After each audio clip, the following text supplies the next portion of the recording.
Welcome back friends, बहुत बहुत स्वागत है आपका अपने चैनल हिंदी जीके ट्रिक्स पर। इस वीडियो में हम डिस्कस करने वाले हैं गोलीय दर्पण को। साथ ही साथ जानेंगे इसके प्रकार। ये होने वाला हमारा फिजिक्स का वीडियो नंबर 34, यानी पहले के 33 वीडियो हम ऑलरेडी अपलोड कर चुके हैं। आई होप आपने देख लिए होंगे, नहीं देखे हैं डिस्क्रिप्शन में आपको लिंक मिलेगा, क्लिक करके देख सकते हैं। तो चलिए करते हैं शुरू। बात करते हैं सबसे पहले गोलीय दर्पण की। गोलीय दर्पण को कांच के खोखले गोले के कटे भाग से बनाया जाता है, जिसके लिए कांच के खोखले गोले पर, यानी जो खोखला गोला होता है, इसके एक भाग काटकर उसके तल पर चांदी या पारे तथा टिन के मिश्रण की कलई करके उसके ऊपर लाल ऑक्साइड का लेप किया जाता है, जिससे दूसरा तल परावर्तक तल बन जाता है। यानी इसमें होता क्या है, मान लीजिए खोखला गोला है, इसको यहाँ से कट करेंगे तो इस तरह से आ जाएगा। अब या तो इसकी अंदर वाली सतह या बाहर वाली सतह, इस पर चांदी या पारे के साथ टिन का इस पर पहले लेप कर दिया जाता है और उसके बाद फिर इस पर एक लाल ऑक्साइड की परत बना दी जाती है। तो इस तरह से होता है। तो जब इसको ऐसे कर दिया जाता है तो ये वाली जो सतह होती है इसकी परावर्तक सतह बन जाती है। क्या हो जाती है? परावर्तक सतह। और गोलीय दर्पण कितने प्रकार के होते हैं? 2 प्रकार के। अभी मैंने आपको दिखाया। तो ये तो हो गया हमारा क्या, अवतल दर्पण। और अगर यही काम इधर क्या होता तो ये बन जाता उत्तल दर्पण। तो एक होता अवतल और दूसरा होता है उत्तल दर्पण। बात करते हैं अवतल दर्पण क्या होता है। तो जिस दर्पण पर उभरे तल पर कलई होती है तथा दबे तल से परावर्तन होता है। जैसे आप यहाँ पे देखेंगे, ये जो इसका उभरा तल है ये वाला, इस पर कलई है, और जो दबा तल है ये परावर्तन होता है, तो वो अवतल दर्पण कहलाता है। और उत्तल दर्पण क्या होता है? तो जिस दर्पण पर दबे तल पर कलई तथा उभरे तल से परावर्तन किया जाता है। तो यहाँ पर देखो, दबे तल पर कलई है और उभरे तल से क्या है, परावर्तन किया जा रहा है। तो ये क्या है हमारा उत्तल दर्पण। अब जानते हैं गोलीय दर्पण से संबंधित महत्वपूर्ण परिभाषाएं। बहुत इंपॉर्टेंट है। आपको देखिए, ये इंपॉर्टेंट इसलिए भी है कि आपसे एग्जाम में पूछा जा सकता है यहाँ से, क्योंकि डायरेक्टली इनके नाम दे गए हैं, टॉपिक्स दिए गए हैं, तो यहाँ से क्वेश्चन बन सकता है।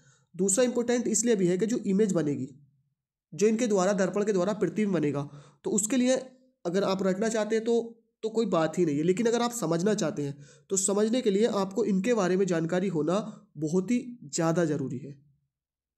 तो वक्रता केंद्र क्या होता है? जिस खोखले गोले को काटकर गोलीय दर्पण बनाया जाता है, उस खोखले गोले का जो केंद्र होता है यही गोलीय दर्पण का केंद्र होता है। जैसे मान लीजिए ये हमारा गोला था, ये इसका केंद्र था, इसको कट करके एक हमारा ये बनाया गया दर्पण। तो ये जो इसका सेंटर था, इसी का सेंटर वक्रता केंद्र कहलाएगा, इसका ये सी वक्रता केंद्र। दूसरा है वक्रता त्रिज्या। गोलीय दर्पण के वक्रता केंद्र से दर्पण तक की दूरी क्या कहलाती है? वक्रता त्रिज्या।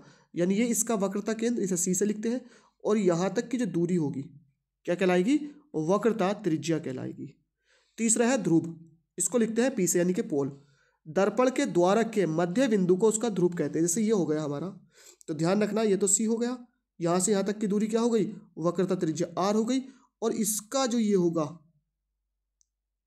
जो मध्य बिंदु होगा इसका, इसी को कहते हैं पी, यानी कि पोल, यानी कि ध्रुव कहते हैं। नेक्स्ट है मुख्य अक्ष।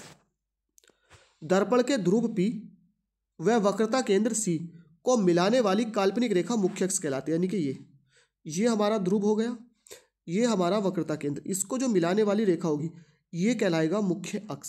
क्या कहलाएगा? मुख्य अक्ष। नेक्स्ट है दर्पण का द्वारक। दर्पण के परावर्तक तल के व्यास को दर्पण का द्वारक कहते हैं। जैसे ये हमारा दर्पण है, ये कलई क्या है, तो इसका जो ये व्यास होगा, ये व्यास ध्यान रखना, ये यही क्या कहलाएगा? द्वारक कहलाएगा। क्या कहलाएगा? द्वारक कहलाएगा। नेक्स्ट है मुख्य फोकस।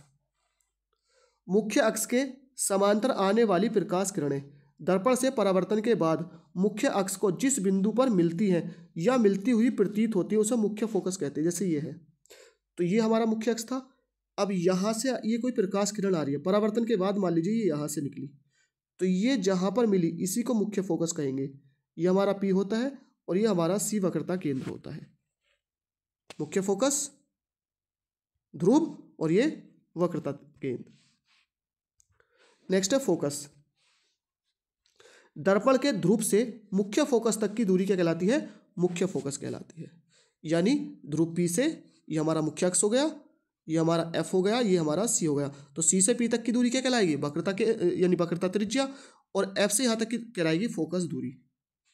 नेक्स्ट है फोकस तल। मुख्य अक्ष के लंबवत वह तल जो मुख्य फोकस से होकर जाता है फोकस तल कहलाता है। यानी ये हमारा मुख्य अक्ष है, इसके लंबवत ये कहलाएगा फोकस तल। नेक्स्ट है वक्रता त्रिज्या व फोकस दूरी में संबंध। तो वक्रता त्रिज्या जो होती है फोकस दूरी की दोगुनी होती है, फोकस दूरी वक्रता त्रिज्या की आधी होती है। फॉर्मूला आपको ध्यान रखना है, बहुत इंपॉर्टेंट है, यहाँ से न्यूमेरिकल बन जाएगा। F = R/2 ध्यान रखना है। जो वक्रता त्रिज्या होती है उत्तल दर्पण की प्लस होती है, अवतल की माइनस होती है। फोकस दूरी भी उत्तल की प्लस होती है, अवतल की माइनस होती है। तो ये था हमारा छोटा सा वीडियो, इसमें हमने डिस्कस किया है गोले दर्पण और उससे संबंधित ये परिभाषाएं।